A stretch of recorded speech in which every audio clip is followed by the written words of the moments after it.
Book 4 Chapter 3 Episode 18. Prototypes and Evaluations. I was walking through town with Serge after we weathered Denomi's bragging about his grandchild. Serge successfully changed the subject, so we managed to get out while the sun was still up. "He quite liked you, Master Ryoma," Serge said. "That was an impressive display. I mostly just tried not to offend him." "You, on the other hand, really know your way around a conversation," I replied. It sounded like we were complimenting each other on a successful heist. "What are you going to do with that, by the way?" "I'm not sure," I admitted. I was holding a small box containing a gear.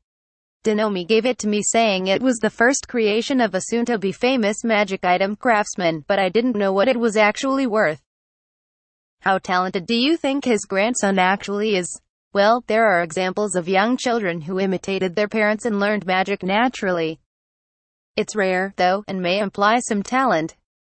But whether he'll continue to display such talent in the future is a mystery." "That sounds about right. Well, he may have gone soft now, but the old Denomi was hard to satisfy.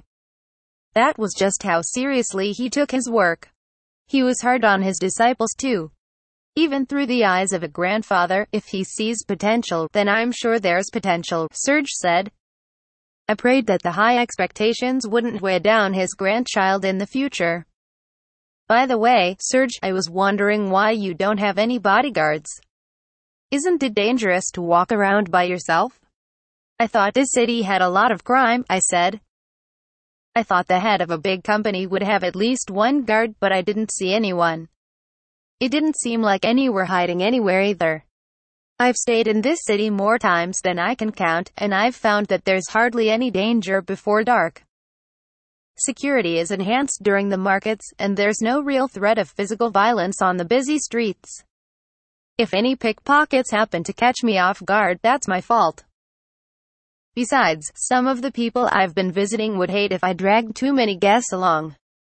But in the event that something does happen, I'm prepared," Serge said and tapped his belt buckle. It looked like a classy, but otherwise ordinary belt. "Is it a magic item?" "Indeed. It's part of my collection. By sending magical energy through it, I can instantly deploy a defensive barrier. And this bracelet can produce a smoke screen. Not only would it hide me temporarily, but it would draw a crowd who'd fear it was a fire. I have no way to fight, but plenty of ways to protect myself." "Don't worry. I see," I said. I wasn't worried about walking around alone either, so it made sense. "What will you be doing now, Master Ryoma?" "First, I'd like to reserve a room at an inn. As long as I'm in town, I'd like to see tomorrow's market before I go home. Then I can tell you about the inn I'm using. It's safe and it faces the main street, so if you go by carriage, you shouldn't get lost." Now that I had that information, I headed to the inn. Serge still had people to greet, so we parted ways. But he did agree to show me around for dinner and for the market tomorrow. 30 minutes later I successfully reserved a room at the inn, but now I had nothing to do.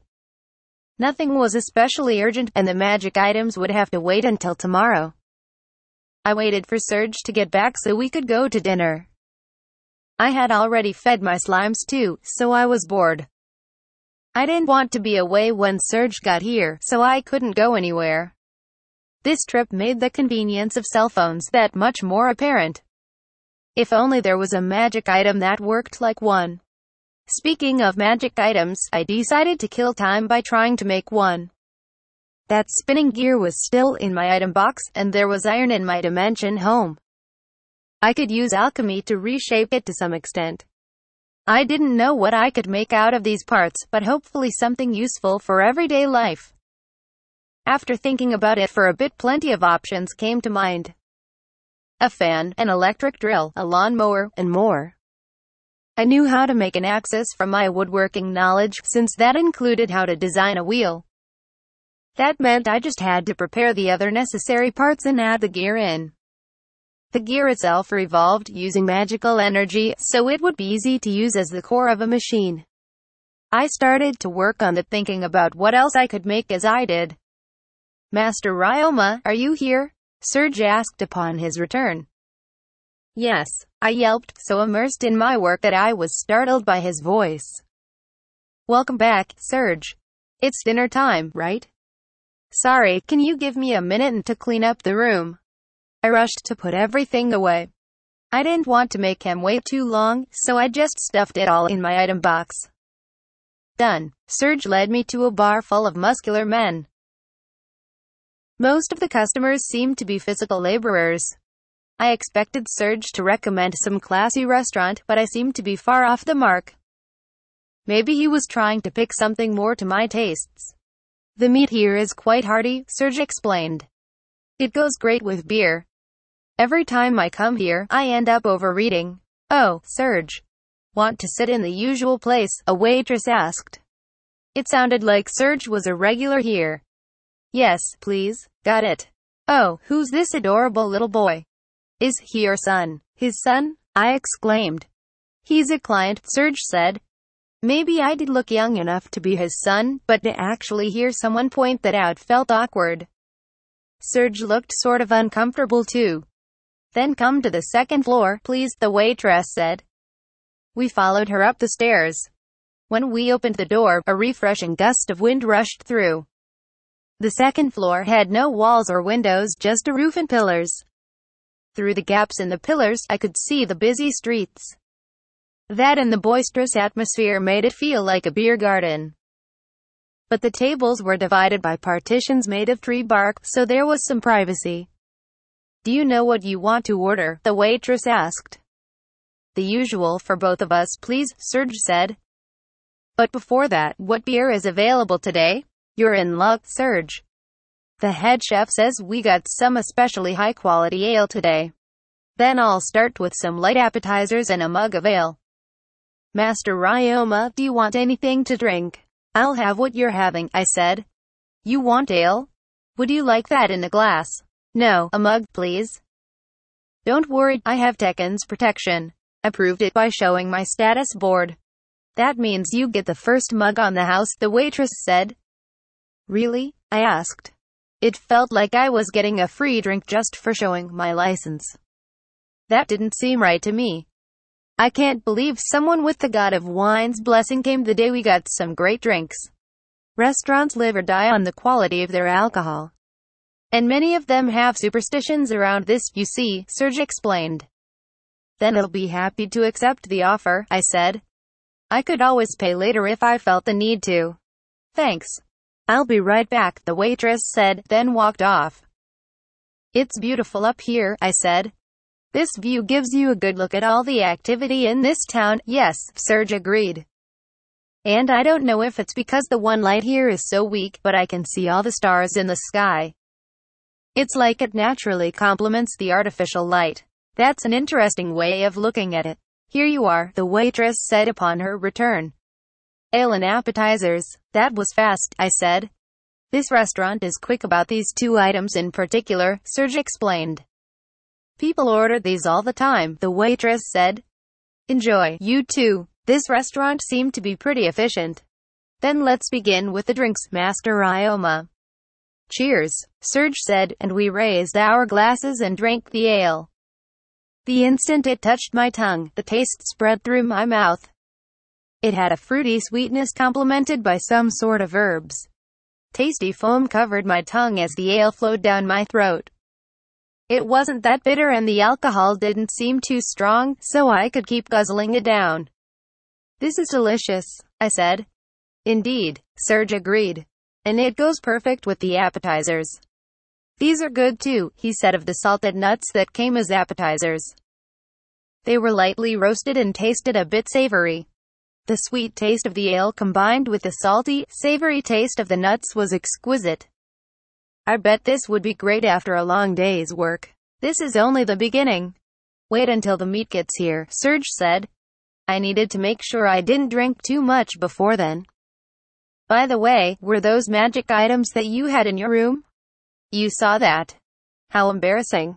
I wanted to try making some myself. Oh. What kind of item, if you wouldn't mind telling me, he said. I had no reason to hide them, so I showed Serge a few of the smaller items I created. What do you think? I asked. You always have some peculiar ideas, Master Ryoma. Why do you say that? Take these fans, for example. They blow air, correct? There are plenty of magic items used for ventilating air, but I've never seen one that spins these blades around to blow air. You could simply enchant something with wind magic to achieve the same effect. Everyone who works with magic items knows that. That would cut the cost of production on these blades, and make the product easier to mass produce. Some further alterations could be made for ease of use or aesthetic appeal. But few craftsmen would assemble mechanisms like this. I don't think this is dissimilar to how Magi-mobiles are made. Though, I felt the same way, but the history of Magi-mobiles began from a historically important memo. It was full of ideas for magic items, and while it offered no ideas for specific designs, many of them have now been successfully created, and more continue to be invented to this day. Heaters and air conditioners, for example, were first suggested by this book.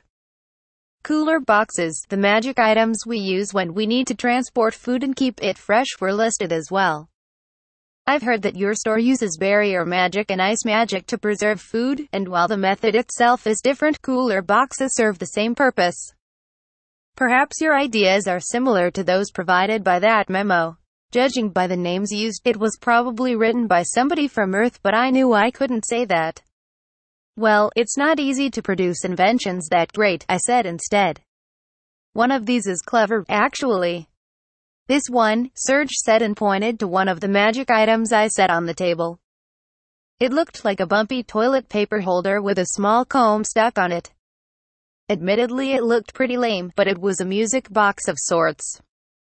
The gear inside the tube made it spin so the bumps on the outside would pluck the teeth of the comb apart and play a nursery rhyme. But it was a simple melody, like hitting one key at a time on a piano. You really like this one? Most definitely. As a collector, I have seen many magic items in my time, but a magic item that can automatically play music is fascinating. It has no particular use, but I think it would have plenty of sales value as a toy. There are quite a number of nobles who enjoy toys like these. If you simply made it look more appealing, I imagine it would sell decently enough, Serge said, lowering his voice in a way that made him sound pretty serious about this. Unearthed music boxes came to be what we know them as today back in 18th century Europe. But they were based on how church bells were rung to announce the time, according to a college lecture I attended once, and that had been around much longer.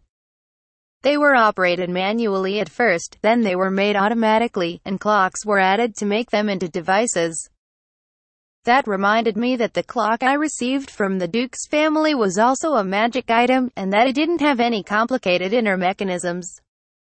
There are no magic items that can play sounds like this, I asked. I often hear church bells ringing, though. It would be an issue if those rung late. Don't they use any devices to make sure that doesn't happen? Not that I can think of.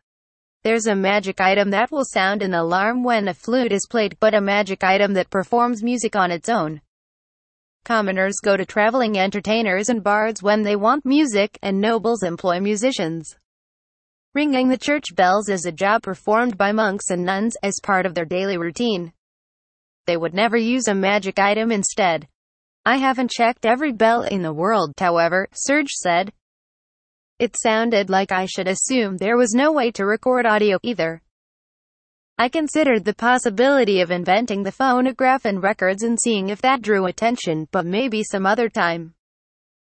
Either way, now I knew that music boxes would be more valuable than I expected. It didn't seem like you were planning to sell this, but I think it would be a bit unfortunate if you didn't. How exactly would I go about selling these? I don't think that's something I'm capable of making enough to sell. First, your food's ready, the waitress announced as she walked over. Here's our specialty steak with herb butter. The dishes were steaming hot, and the smell of butter, herbs, and meat made me hungry. We can discuss it after we eat, Serge said. That sounds fine. Also, I'd like another ale. Please. Serge ordered more drinks as I rushed to clear away all my magic items.